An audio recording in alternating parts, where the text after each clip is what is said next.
Hey, everybody, welcome to this issue of Staffing Monthly, where we are again tackling some of the biggest challenges when it comes to sales and recruiting. And today we're going to be living on that recruiting side with a couple bonus points on the sales side. But we're going to be talking about something that it blows my mind that the staffing industry hasn't figured out, that hasn't just latched onto yet, given how desperately we need to find good candidates to place them with our clients.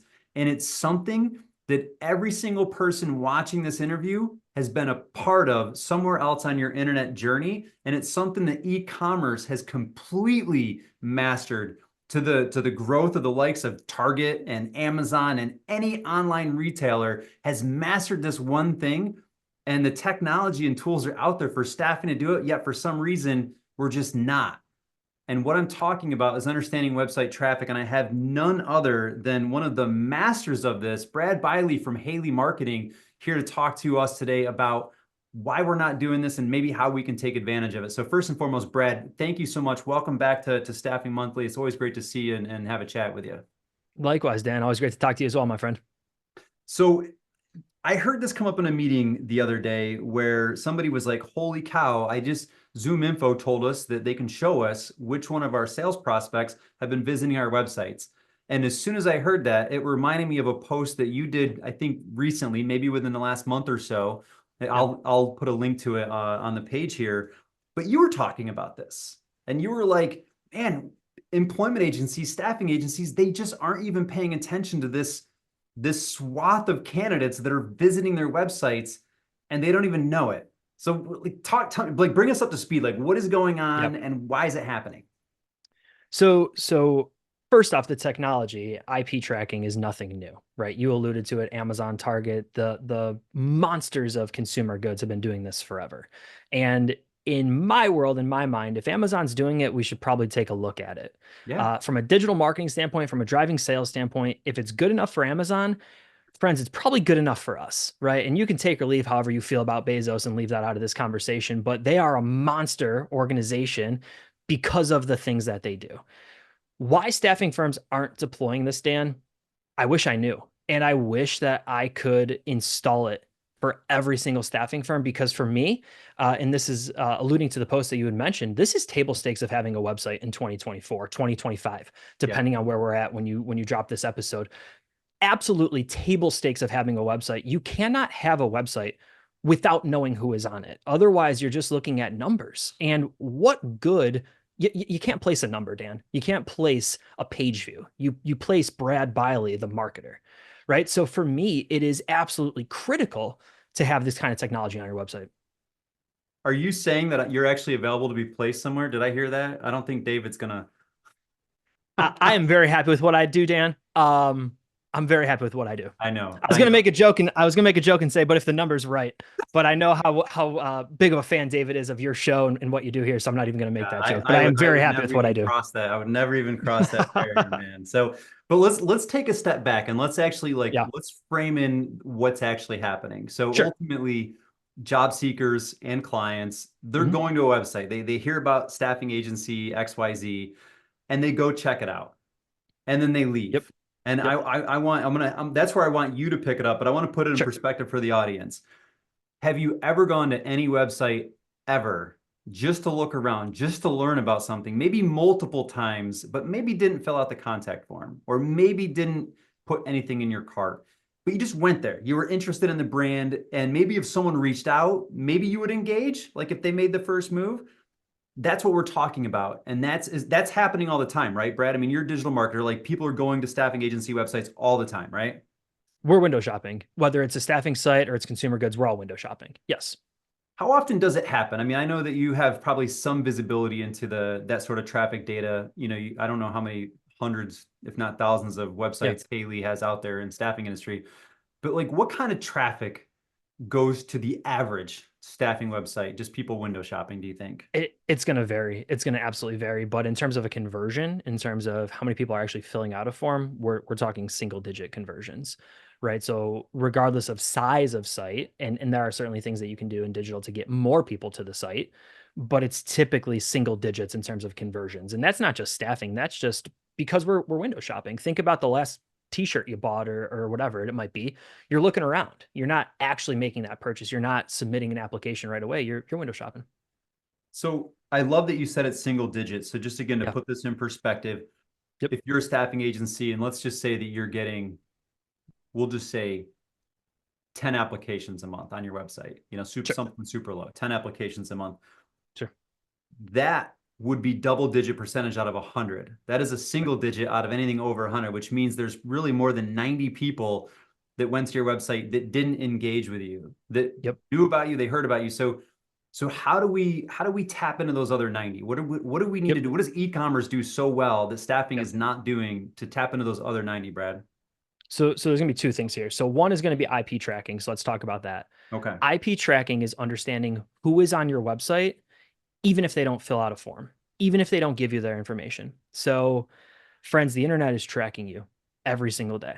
Your staffing site should be operating like these big consumer goods sites. Somebody comes to a website, they then go out to the internet, and we are tracking them to gather data about them. There are big players in the industry that offer this technology. We offer it at Haley Marketing as well. Typically, though, what I've seen is about 35% of individuals can be tracked. And the reason that's 35%, if you're browsing incognito, you're browsing in a private mode, you're asking not to track cookies, we have to adhere to that and we need to Yeah. stick to that. But we can then identify, because of the IP address that people are using, 35% of people who are on your website. So to Dan's point, people aren't filling out forms. Maybe they're not applying. They're window shopping. They're looking on a second device while there's a commercial in a game, or they're looking on a second device at your website while they're watching Wheel of Fortune and there's a commercial, whatever it might be. They're not ready to take action. So they're not filling out a form. IP tracking then tells you either in real time or the next day who is on your website the day before. So your team can get to work and follow up with these people. I love that. And this isn't just job seekers, this is clients. If you have Yeah. prospect data that's IP level data, maybe through like a Zoom Info or a Seamless or Yep. something like that, then you can see it there too. So the sales team could be actually getting leads for prospects that are grazing the website, or even be aware if maybe some of their marketing or prospecting campaigns are landing if they see their targeted prospects showing up on the website, right? Like that's the sort of intel we're talking about. I think it's better for clients. It's great for candidates, but we're prospecting and we need to drive orders so hard right now. We don't know who's on our website if we don't have this type of information. So let's say your sales team is making 100 calls a week, okay? And they're only talking to one person. We don't know what the other 99 are doing. Do they have a staffing need? Are they doing their due diligence and looking at our website after the call? Are they researching us after the call? We don't know. We just make these calls, and then the next week we make them again. Maybe the week after we send an email, the week after we do a drop by, maybe we talk to people, maybe we don't. This tells us who is actually looking at us and who is deeper into that sales pipeline than we initially thought.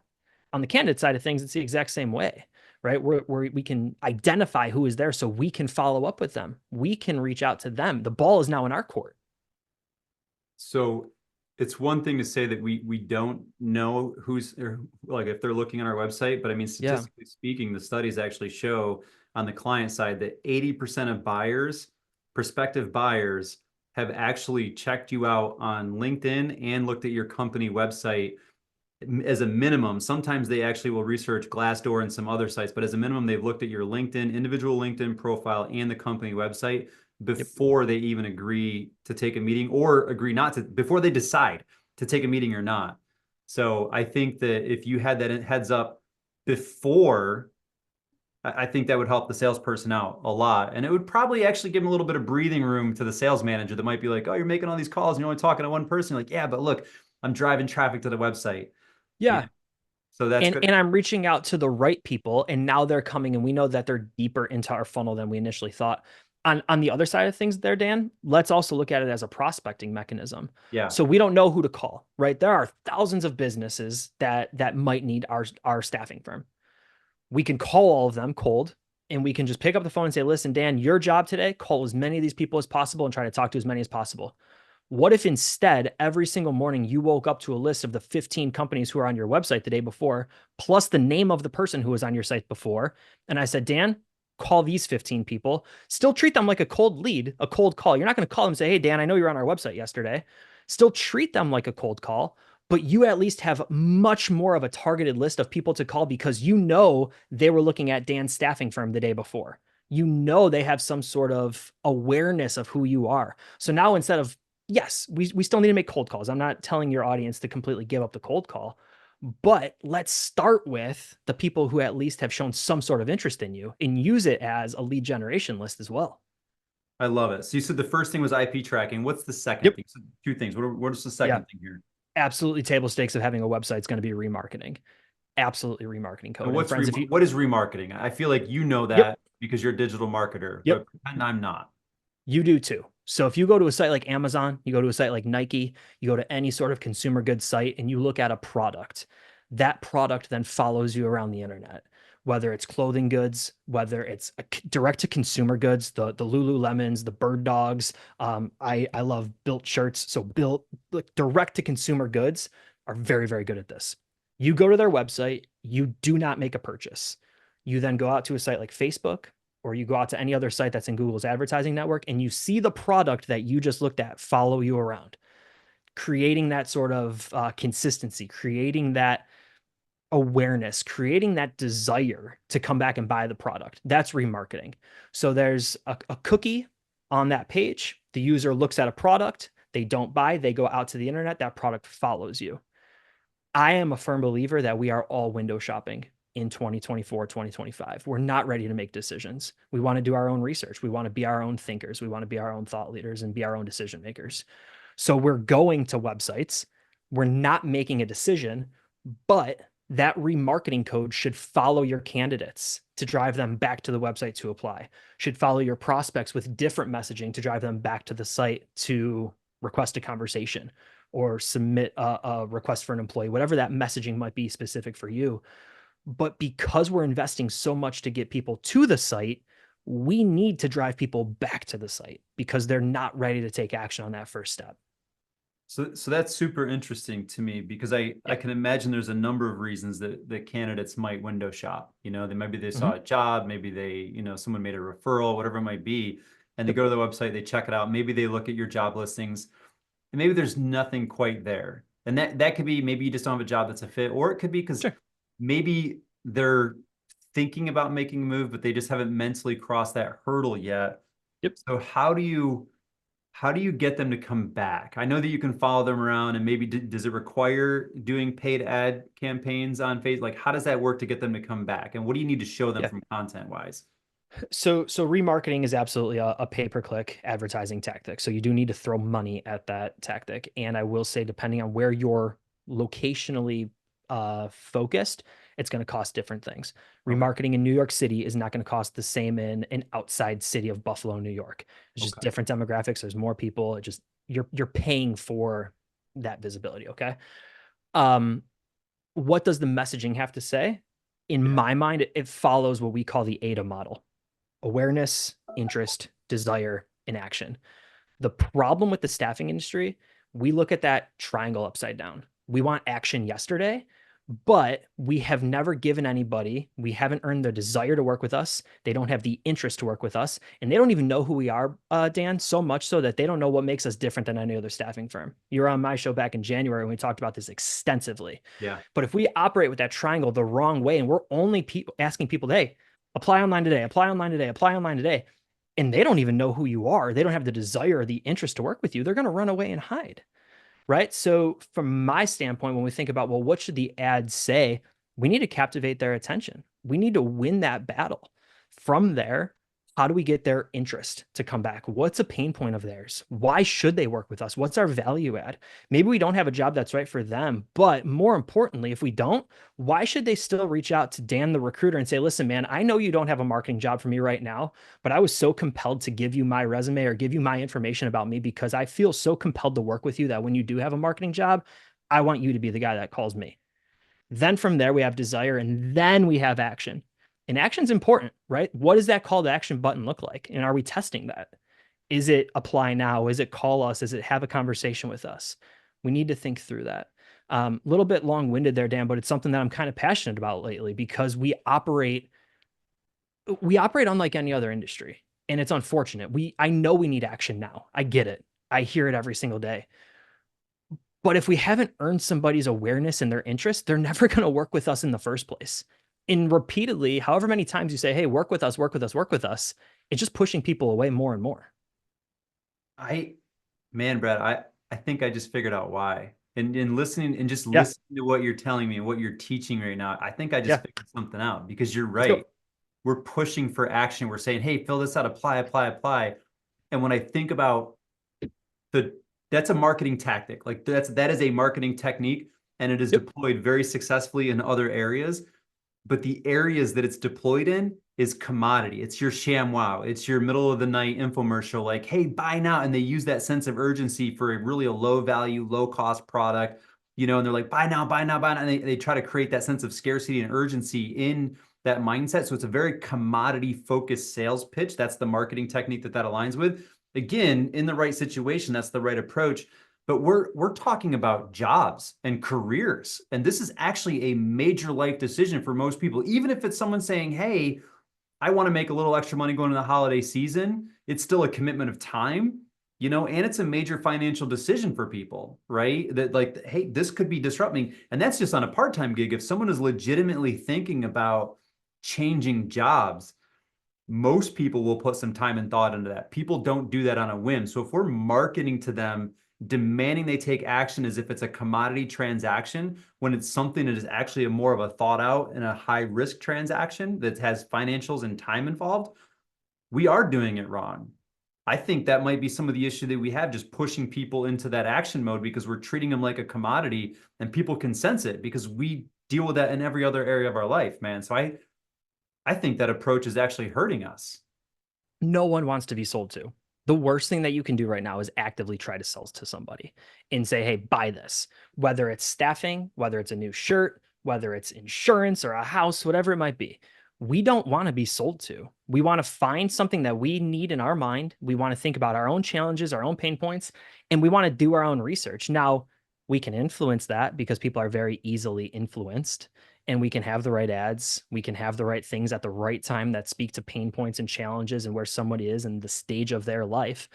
But we need to be smart about it. And the smarter we are about it, the more business you'll win, the more applications you'll gather, because you're not just asking somebody to do something that's so self-serving.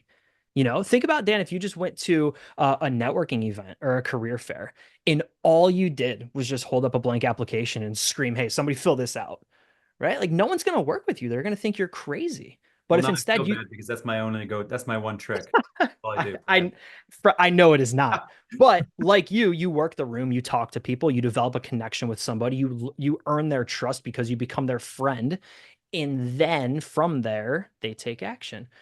We just at times treat marketing like a silver bullet of, hey, if I post it, this will happen, and we need to be better, and we can be better. That's what I'm here for. That's what we're all here for.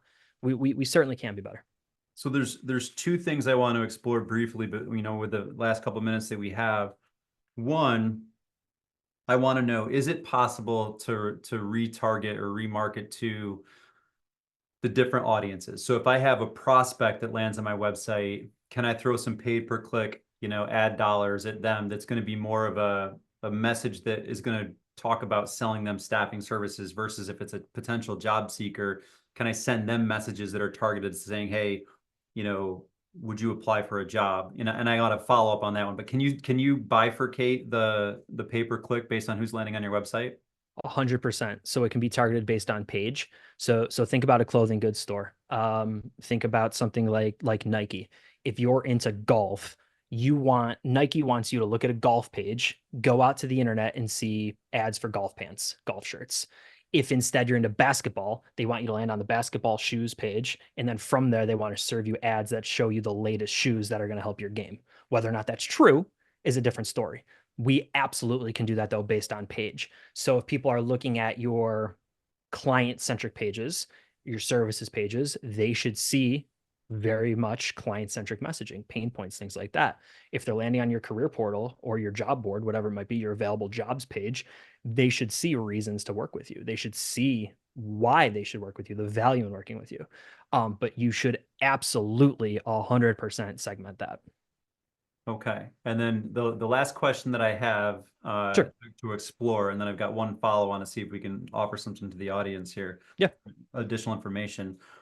With the messaging, because it's really a window shopper, and they're more likely, if they wanted to apply now, they would have applied now. And Correct. because they didn't, is it safe to say that maybe we need to send them ads not saying, hey, here's this job, but ads that go a little bit further back into the candidate journey, things like, hey, are you thinking about making a job change or making a career change? Or hey, has it crossed your mind? Or are you exploring other opportunities? And just start asking those psychological conversation starters that they might actually be going through in their own mind to get them almost asking themselves that question. Like, is that the messaging that you really want to start feeding to them? I like the second option because I don't know that the first option is incredibly efficient in staffing and recruiting yet. Now, are we getting there? Yes. And let me give you a perfect example. There's a workout supplement that I absolutely love. I talk about it on my show all the time. The brand is called Legion. What is great about them is because I use them so often, when I go to their website, they know what products I'm looking at. If I don't buy the product within 10 minutes, I get a text saying, "Hey, Brad, we saw you were looking at XYZ. Do you want to come back and buy it?" That creates that sense of urgency, triggers me to go back to the site and at least consider it. I love that. From a candidate standpoint, if we were saying, "Hey, Dan, we saw you looked at this job. We're reviewing applications until 5 p.m. on Thursday. Oh, that's If you're crazy. interested," right? It's interesting, right? And it's a little bit too much. So we got to be strategic with it. So I like the second option that you had, and that's typically what we suggest at Haley Marketing. I like that. Sidebar question about what was the supplement you like? What's it called? Legend? Legion, Legion. I use I'm training for a marathon, Dan, so I use a lot of different stuff right now. But I use their protein, their pre-workout, and then I use some other stuff in other areas of my life. But I'm very loyal to them. I love that. So do you like them because you've seen great results from the product, or do you Yeah, like them because they actually integrate digitally with you and they're actually doing things that you are preaching to the world as best practices, or maybe a little bit of no, both? I like them because I absolutely fell in love with a podcast 1 or 2 years ago, and the guys on the show could not speak more highly of it. Now they were probably a partner, and I know they are a partner now, but because of influencer marketing, which is a whole nother conversation that you and I could have on another day, um, I became very loyal to this product. And I like to think the results are following as well too. I feel very good about where I'm at right now with a lot of things. So as long as it keeps going in the right direction, I'll keep taking it. Well, that's awesome. Again, continue the sidebar to close out though. Yeah. Check out my friends at Endurafin, Okay. Endurphin, Endurafin.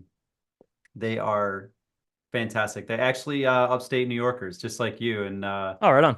I know that I don't know if he's still on the team, but Latavius Murray is a huge proponent of them, which I Okay. know he was a Bills, which is in your backyard. So, They are. They are. but anyway, man, I appreciate your time and wisdom on this. I know it's really helpful. I learned some stuff out of this. Does Haley have any information around like maybe how to run like retargeting? If someone's like, hey, I want to learn a little bit more about Yeah. that, maybe like is it more effective than, what's the efficacy compared to like maybe job ads or Yep. what is the kind of a cost of a campaign? If they're kind of those are the questions that I would be wondering is like how much is this going to cost me and is it going to be worth it? Like do you have any information that you could share that I could actually just get linked on page Yep. for our viewers if they wanted to explore it more before reaching out to you? We do. We have our services page. We have our case studies page. You're going to get both pieces of information on either of those pages. I've also talked about it extensively on our Insights podcast, which is under the Secrets of Staffing Success umbrella. But I would strongly encourage going to the case studies section of our website at haleymarketing.com, or you can look at the PPC section of haleymarketing.com and you'll get everything you need there.